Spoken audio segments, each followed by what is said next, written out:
I hope that if you're in the US, you're taking advantage of the long weekend to take a break and recharge. I had a very busy week this past week. A lot of you came to me and asked me what I was thinking about the new job, what I was learning, and so forth. So this week, I'm going to share some of these best practices. Welcome to the top 5 data, AI, analytics posts of the week. Well, first question you're probably wondering is why I'm wearing this hat. Well, one of the interviews that I published this weekend was a conversation I had with Ryan McDowell, who is a pilot in training. He's got some few pilot stories, but he also is an expert in modernization. And so in this interview, what you'll find is we talk about modernizing not just technology, but also modernizing processes.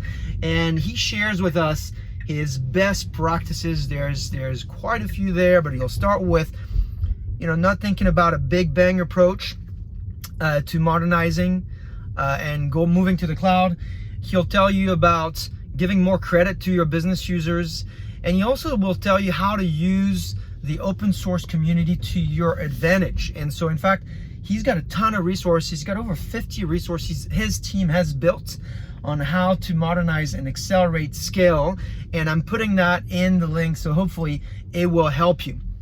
That's our first resource, and it's very relevant because this week Gartner shared some insights on how organizations that are not learning from past mistakes are at risk of overspending their cloud migration projects by over 50%. So if you want to learn from that, one, listen to Ryan, and then second, take a look at the Gartner blog because it will highlight for you some of their best practices. So that's for cloud migration and modernization.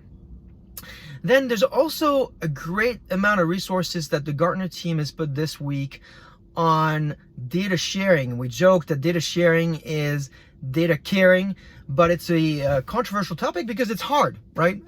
Sharing data with your external partners across the organization is not an easy task. And so Alan, Duncan, and Jorgen have published 2 great resources piece. There's some really great stuff you can read, even if you're not a client. If you're a client, of course, you get access to a lot more. So I'd invite you to take a look at these 2 resources. And speaking of that, I also published a video by BlackRock and Shaker, a member of our team, on their use case for data catalog. Because as you think about discovering, understanding data, and for the purpose of organizing and then potentially sharing it, you want to use data catalog technology. So they do a great job in a quick session. So take a look at that as well. It's one of my resources. And then of course, before we end, I want to send a huge shout out to my friend, John Thompson, who just published a great book on building analytics teams. And I know, as being an author myself, the work that goes into building and writing a book is just insane. I couldn't have done it without my co-author.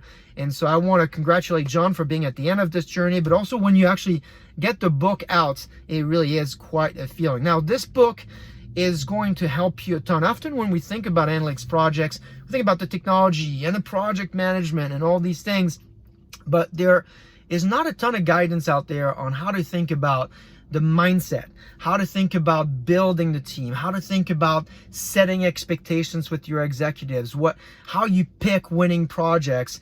And John does a great job in this book. It is a big book, it's 400 pages, so you won't read it in a weekend or in a day, but it's a reference book that I think everybody should have on their desk. So take a look at it. I'm going to put a link to that as well. If I reflect on the book, as leaders, one of the most important opportunities and the most important jobs we have is to hire right and match the gifts and the passions of our employees to the needs of our organization. And this book's going to help you a ton, and is going to break down some of the great learnings that John has accumulated over his careers. He's not a philosopher, he's a practitioner, and so his book's going to help you a ton. That's it for this week. So we've got migration and modernization. Ryan and Gartner have some great resources for you. We also have some great best practice on sharing. Data sharing is data caring. So take a look at Jorgen and Alan's resources. And then we've got John, who does a great job sharing all that with you. I want to invite you to participate in this conversation by commenting and liking the video and sharing it and tagging other people so we can learn from each other. I hope this was useful for you. Now I'm gonna go ahead and charge my car, and hopefully you take one more day this week if you're in the US to recharge yourself. I will see you next week.